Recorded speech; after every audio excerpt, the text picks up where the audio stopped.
Hello guys, and welcome to a new episode. So today I'm going to run you through how to create quick and simple slow motion in DaVinci Resolve. So let's get right into this video.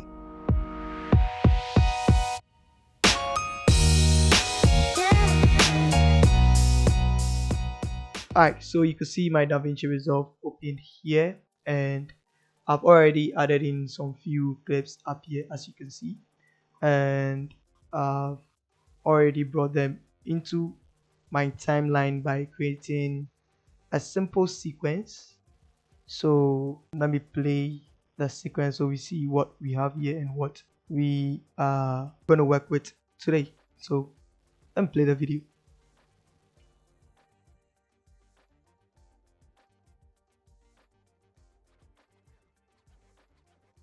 Yeah, so a very simple sequence made up of 3 clips. So I'm going to use this to show you how to create a slow-mo in DaVinci Resolve. So there are some few things that you actually need to consider, and that is frames per second. This is something that you need to be aware of anytime you are working with either speeding up a video or slowing down a video. So what is frames per second? There's a very detailed explanation and in-depth explanation for frames per second, but I'm going to simplify it so that anyone can understand. So what frames per second actually means is the number of frames or the number of pictures a video has in a second. So let me take it over again. So frames per second is the number of frames or pictures a video has in a second. So there are some videos that have 60 frames or 60 pictures in 1 second. So if the video is like 10 seconds long, then it means that video has 600 frames or 600 pictures. Now, for most of you who are wondering, why is he talking about pictures? Why is he talking about frames? Actually, a video is a combination of pictures. So when a camera is taking a video, what it does is that it's taking pictures of frames and combining them in a split of second. You understand? That's how we are able to get a video. That's why most of the times we call movies, videos, or stuff like that, we normally call them motion pictures. That means they are pictures that are moving. So with that understanding, now what was frames per second even going to do with me slowing down a video? Yes, it is very important, because when you understand the frames per second of a video, you would then know the amount of slow motion or the amount of slowing down the footage that you can use. Let me give you a typical example. To check the frames per second of these videos, there are certain ways to check it in DaVinci Resolve. So one of the ways that you could do is, if you already have your videos in the timeline, what you can do is you can right click the video and come down to clip attribute. Actually, this is going to give you details of your clip. So when you open it, you see video, and you see up here video frame rate. Okay, let's move on to the next one. This one, let's check the clip attribute. As you can see, this is 60, and let's check the last one. This is also 25. Now, which other way can you also check the frames per second? Maybe you've not yet brought your videos into the timeline. Which other way can you use to check your frames per second? You can come into the media pool over here. I have some few clips up here. So first of all, let's see the first video. That is this one. There is an icon here, an eye icon here. You can click on that icon and it will tell you the information about your video. So it gives you the name of the video, the resolution of the video, your frame rate, that is the frames per second, which is 25, other aspect ratio, blah blah, the date was downloaded or created, blah blah blah. The most important thing we need to understand today is the frames per second as the frame rate. That is 25. So let's see the next one, which is this one. Let's see, it's also 60. Then the final one, which is the one with the bow, is 25 frames per second. Now, for you to get a very good slow-mo video, your video has to be 60 frames per second or more. Now I'm going to explain. Now let's try and slow down the pace of this particular video. So to do that, what you have to do is to go into your inspector channel. So in your inspector channel, you can see over here speed change. So you are going to click on that, and it's going to open up all these items for you. So when you want to change the speed of the video, this is where you do that. Now we have it at 100. So what I'm going to do is, if I want to slow down the video, what I will do is select the 100 and maybe put in a figure. Maybe it has to be lower. The lower the amount is, the slower your video is. The higher the amount, the faster your video is. So let's take, for instance, for this, let's put in 70. So now let's play the video.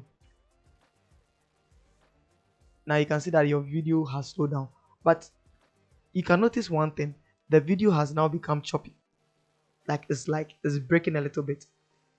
This is what I was explaining earlier on. When you have a video that has 24 frames per second, because the frames per second is not a lot, the more you slow it down, the lesser you reduce its frames per second, and that makes the video choppy.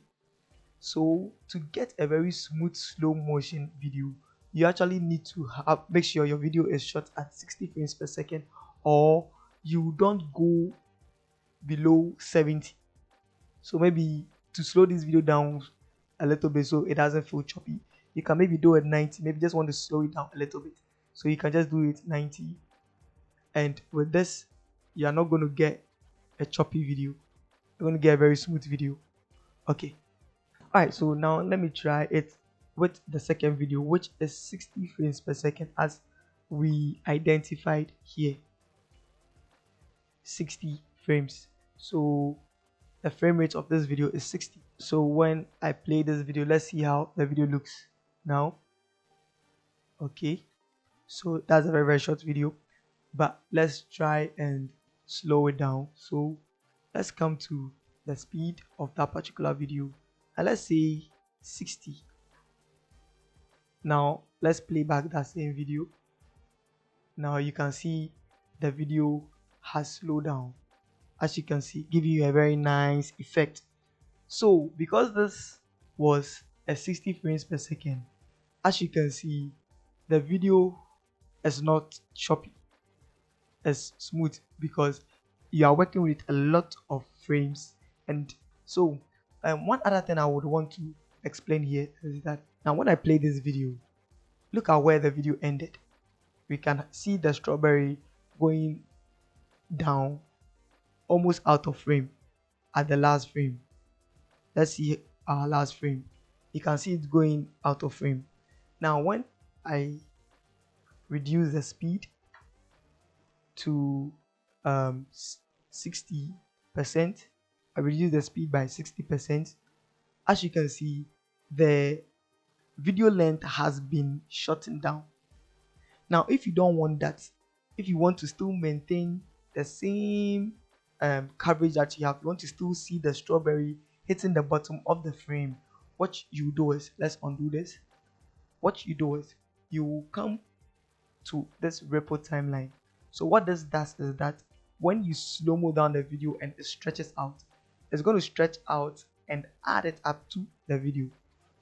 Okay, so let me give you an example. Let's put in 60 frames per second again, and now you can see that the video has extended to allow the other part. Now when I put it on the last frame, you can see that our strawberries are at the bottom of the frame, just as our clip was initially, and it has also slowed down the video as well.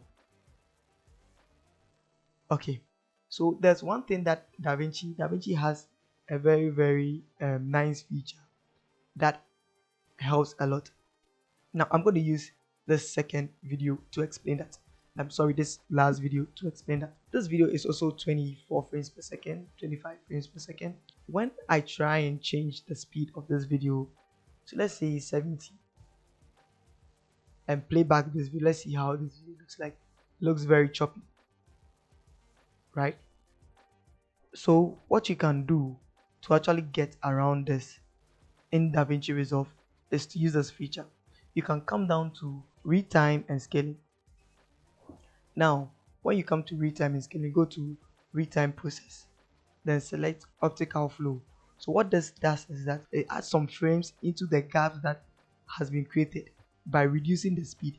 It adds up to that gap so that we can have a smooth image. Now this doesn't really work so well with every footage. It's just there to just add some small frames into your video, not too much. So if you have a video that is shot at 24 frames per second and you want to bring it down to like 50%, this is not going to help.